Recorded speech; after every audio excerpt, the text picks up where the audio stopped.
I gave my first ever drum clinic.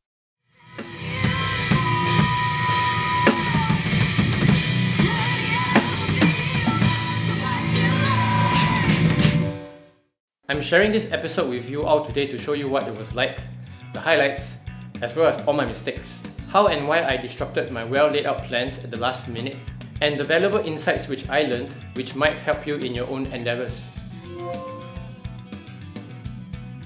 I knew the workshop was happening 4 months in advance, so there was ample time to prepare for it. I decided on my repertoire list, which consisted of Animals as Leaders, Inner Assassins, and The Woven Web. On the Verbs, Pyramids on Mars, and Asunder from my own band, Has the Divide.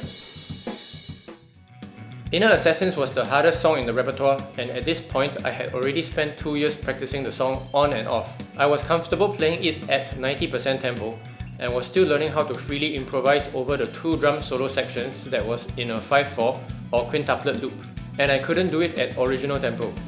I wasn't going to just copy what Matt Gaska played over the solo section. I wanted to be able to do it on my own.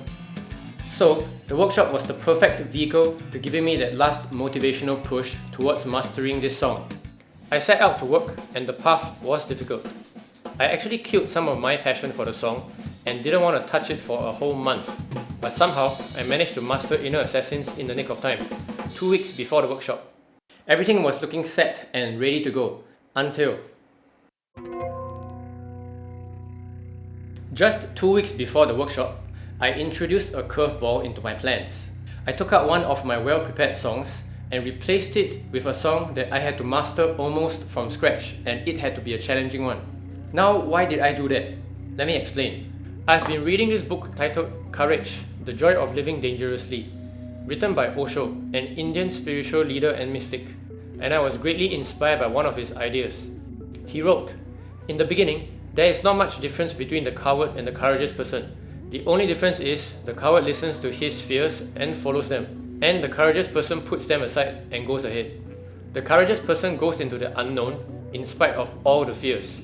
What he went on to say for the rest of the chapter was about how fear was essential for courage. Without fear, there would be no need for us to be courageous, so we should not get rid of fear. We should welcome fear as a friend. Fear allows us to practice our bravery, and fear comes from uncertainty.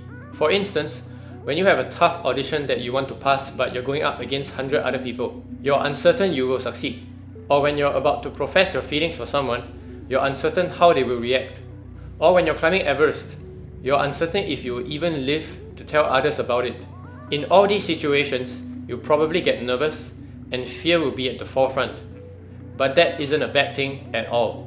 All the fear that is produced would introduce the need for courage into our lives. And if we didn't even try because we let fear turn us around, we will never know what's on the other side. But if we go head on confronting our fears, when we bravely do that audition, when we profess our love, and when we climb Everest, we are practicing being courageous. It doesn't matter if we succeed. The fact that we're doing it already creates that possibility. That is why, just 2 weeks before the workshop, I realized that I wasn't setting an example of this philosophy of courage that I believed in. And I simply had to set an example for everyone that was going to come. And that is why I took out one of my well-prepared songs and replaced it with a new, challenging song. I immediately thought of Gavin Harrison, since he's my favourite drummer of all time, and I picked Sauce from his work with 05 Rick. I had already learned to play the chorus with its tricky groove displacement for an earlier YouTube episode, but I had never tried to attempt the whole song because honestly, it was pretty scary. What makes Sauce scary for me is the constantly changing time signatures, from 7s in the verse to 4s, 3s, and a bar of 5/8 in the pre-choruses. The tricky 16-note groove displacement in all the choruses, and an intimidating drum solo over 19/8. And what's more, I didn't even have 2 weeks to practice for this song. On top of my teaching job, I was going on a 3-day vacation to celebrate my wife's birthday that same week, so I only had 6 days at most to practice.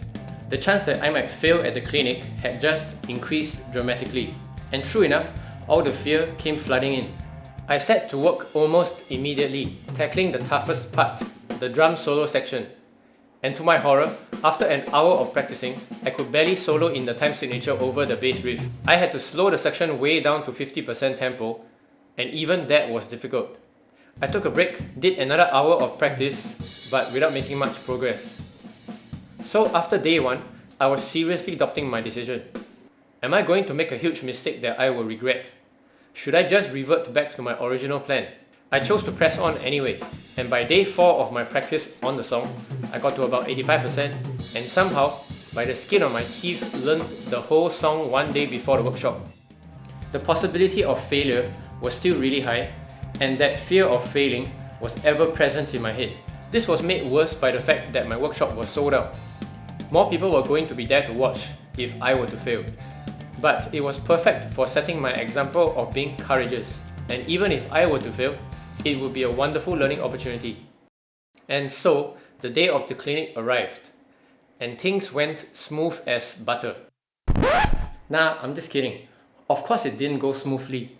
It rarely does. Anyway, stay tuned to part 2 of this video to find out what happened on the day of the clinic itself. Whether I managed to play sauce without screwing up, as well as all the highlights and mistakes from my first ever drum clinic. Thank you for watching this entire video. I'll see you at the next episode.